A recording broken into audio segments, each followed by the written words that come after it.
The Trump supporter Carl Higbee is with us, and the former Obama Florida State Campaign Director Steve Schale is also here. So thanks to all three of you for coming on.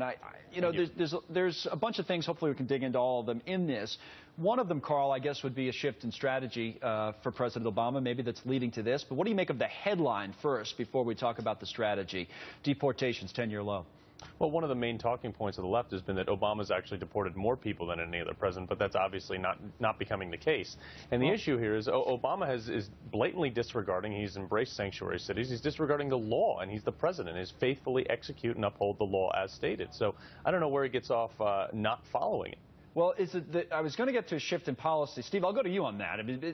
And what I mean by that is that Carl's right. There's been a lot of talk about the president deporting more people than he gets credit for, certainly more than other presidents. And some of that's actually come from Donald Trump, who gave him credit for that type of thing and said he would keep up some of these policies, particularly, Steve, focused on violent offenders.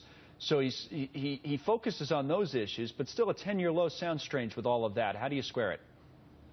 Well, I mean, I don't know what the deal is this year, but I mean, the president has actually been widely criticized in the Hispanic community for deporting people at record levels. Too many. So, I mean, but it doesn't seem like that's continuing, I guess. Or well, I mean, I live in Florida, where about 20% of our population is Hispanic, and a lot of my friends are Hispanic, and it's a refrain I hear a lot is that the president's actually been too aggressive. Judy, what do you make of it? What do you think is really going on here? Well, what I think is really going on is, Donald Trump is talking all about this wall. We've heard so much about this wall and within this deportation argument. And Gene Simmons really had it right when of KISS when he said, "Keep it simple, stupid." Donald Trump is keeping the argument simple. He's keeping it general and mentioning this wall repeatedly. It's easy to understand. Immigration policy is not that easy to understand. It's a good one in broadcasting, too, I think. KISS. Keep it simple, stupid. Now, Hillary Clinton was on last hour. We took part of it live. I want to talk to you guys about some of what she said. And, she is still speaking out in Cincinnati right now. It's an American Legion event. But when we were listening to her, and I believe this has continued even since we dropped out of it, she really was taking some shots at her opponent, as you would expect, Donald Trump. But here's a little bit of what she had to say today. Mrs. Clinton. You don't build a coalition by insulting our friends or acting like a loose cannon. You do it by putting in the slow, hard work of building relationships.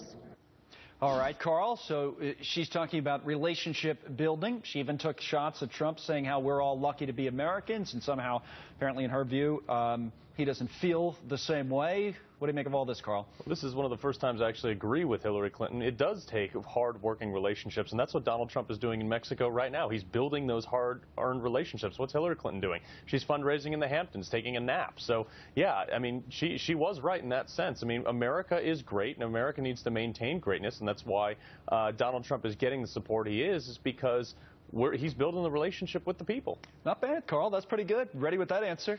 Steve, that's maybe that was an alley-oop for me that Carl was ready for, but he did up an interesting point. The criticism of Mrs. Clinton here the last week or so is that from Trump is that she hasn't been out there at the campaign trail. Carl says, yeah, Trump's out there. He's even going to a world leader who's been critical of. What do you make of Trump's trip to Mexico today? Maybe that is exactly what Mrs. Clinton is talking about. Is that fair? Well, it's going to be interesting to see. Well, first of all, I mean, a lot of credit to the Secret Service. The idea of turning around a foreign trip in 24 hours and providing protection for a protectee is pretty remarkable. So kudos to those guys on this trip. But the merits of the trip, yeah. Yeah, I mean, listen, with Trump, everything's unpredictable. I honestly don't know what to expect out of it. I mean, there's, he could, it could be a turning point in his campaign. It could also be going down there hoping he gets sort of mocked so he can come back and talk about that. I mean, it's just it's certainly unprecedented, like a lot of things in the campaign. But, I mean, the real issue for Trump is that she's basically sitting at 269 electoral votes today. In states like my state, Florida, where he is just getting crushed with Hispanics. I mean, there's just no way to win unless he can turn that around. So I'm sure that's part of the goal here is to try to change those numbers. But if he doesn't, he's not going to win regardless of the trip. Do you appreciate, Judy, the idea of making this trip today? And, maybe Steve is right. Maybe if you can win on the margins in a state like Florida with some Hispanic voters and you get a few back today between the trip and the speech, maybe that helps you. But do you think Trump's making the right move politically? More risk or more reward here? You know, I think when it comes to Trump, people see what they want to see. If you're a Trump supporter, then you see this as a bold move. Is Trump going into the Lion's Den, meeting with the Mexican president? All that, right. If you're not a Trump fan, then you see this as erratic, as maybe a Hail Mary, maybe not making the right move here. So people see what they want to see. What's tomorrow's headline, Judy? What do you think tomorrow's headline is after today? It's a well, crazy day. He goes there. We haven't even seen what he'll say there. But, you know, and then he'll make this speech tonight. So give us a tomorrow headline prediction. I think if it is a friendly meeting, then it's going to be Trump the deal maker. Yeah. What do you think, Carl? I totally agree. And you look at like Great America PAC is reaching out with Latinas for Trump. I mean, he's had enormous success in the recent weeks with his new campaign staff getting on board with the Latina community. Right, but he still has a lot of work, right, Carl, to do there. He does. You know, with women voters, with black voters, he has a lot of work to do because Steve is right about one thing. These state polls, I know things are tightening up nationally, but still a lot of these state polls are not favorable. He has to win a lot of states that are either close or he's losing right now. Isn't that fair, Carl? That's fair.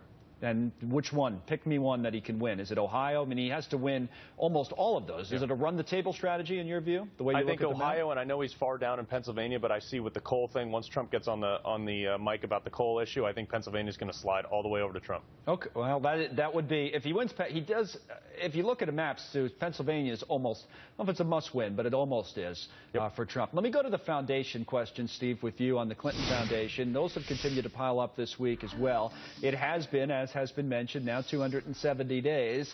Yeah, you need 270 electoral votes to win. It's been 270 days since Hillary Clinton held a formal press conference. Donald Trump, we've done our scoreboard work here, has held 16 of them this year alone. I've been at a good few of those. So he has held and taken questions from reporters in press conferences. So these are all fair questions, Steve, that have been piling up, do you think, against Hillary Clinton when it comes to the foundation?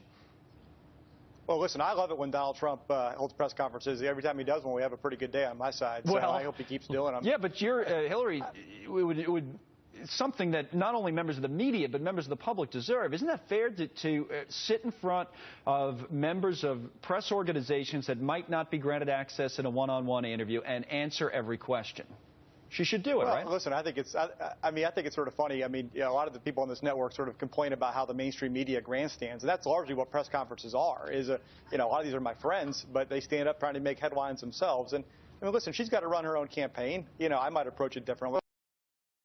So you'd have a press conference. Really, I mean, most people. I mean, it's a long time. To be fair, it's a long time without having answered questions from all members of the media and all questions that might come up.